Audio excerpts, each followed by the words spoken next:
થયું, પણ એ દીકરીએ આજે મને બીએડ કોલેજની પછી પૌત્રીઓ દીધી.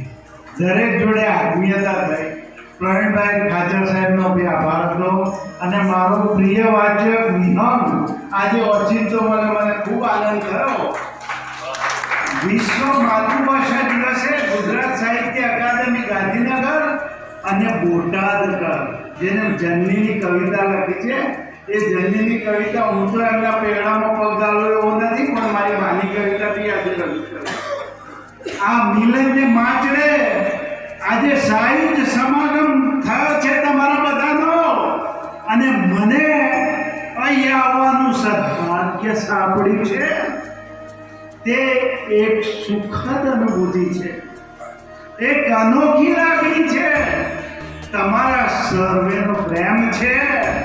સમા મિલન હળવું મળવું, એક આગની ધાક ઉતારતી, એકબીજાના ખભે ખભા મિલાવતી ને હૃદયમાં રહેલા ભાવને વાતોથી હળવી બનાવતી પ્રક્રિયા છે.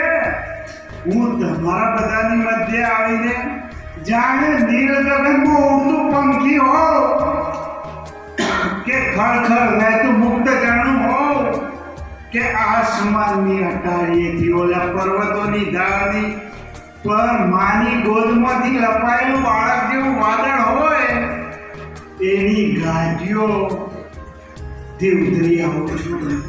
મારા યાંત્રિક રૂપી જીવનમાં મિજાગડાના કીચવાડને તમારા બધા પ્રેમનું ઉંજણ મળે છે ને મારા હૃદયના દ્વાર ખોલવાની એક અનોખી તક મળે છે. સ્નેહનો એક આગવો સુરત આ સ્નેહ મિલનના સમારંભની અધારીએથી ઉગે છે. મને દેખાય છે બોટાદનો સુરત. અમેરિકામાં તો બરફમાંથી આવ્યો, એના ફાગણીયા વાયરો મને ભાવ મળે. સમયનો ભાવ છે કે ફાગણીયા વાયરાની વાત પાછું મને પહેલી આટલી ક્ષણોને લાવને ત્યારે જીવંત બનાવી દઉં, જે તમારા ને મારા જીવનના પાછલા ઉંબરે કામ આવે. આજે મને એક નવું આયામ મળ્યું છે. તમને બધાને મળીને એક આધ્યાત્મિક જીવન મળ્યું છે. મળે છે મીઠો સોનલો અને મારું મંદિરો તમારા મિલનરૂપી આરતીના કંટાળોએ તેના અનુનાદથી તરબતર થઈ જાય છે. મને એક શેર યાદ આવે છે. મારી હસ્તી પાછળ એ રીતે વિસરાઈ ગઈ. આંગળી જળમાંથી નીકળીને જગા પુરાય. હવે આમ તો બોટાદ હોય એટલે માની કવિતા તો ઠીક છે. હું એક ગરીબ ઘરમાંથી આવ્યો હતો, ખેતી કરતો હતો.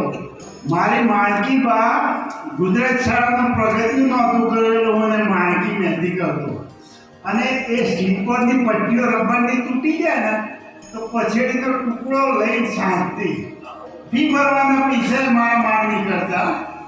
એટલે મારી બાની કવિતા તો બોટાદ કરનાર નગરમાં આવ્યા પછી બાને તો ભૂલાય નહીં.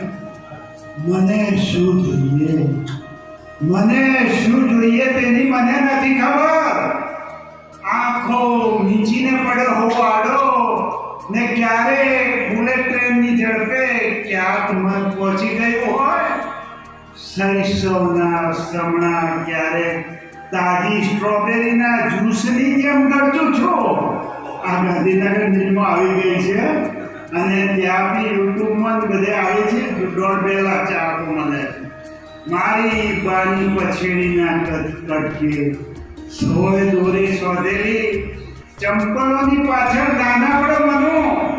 માણકી બાની આગળ પકડીને ખેતરને છેડે ડગુ ડગુ ચાલતો દેખાય છે. આજે તો હું 70 વર્ષનો થયો.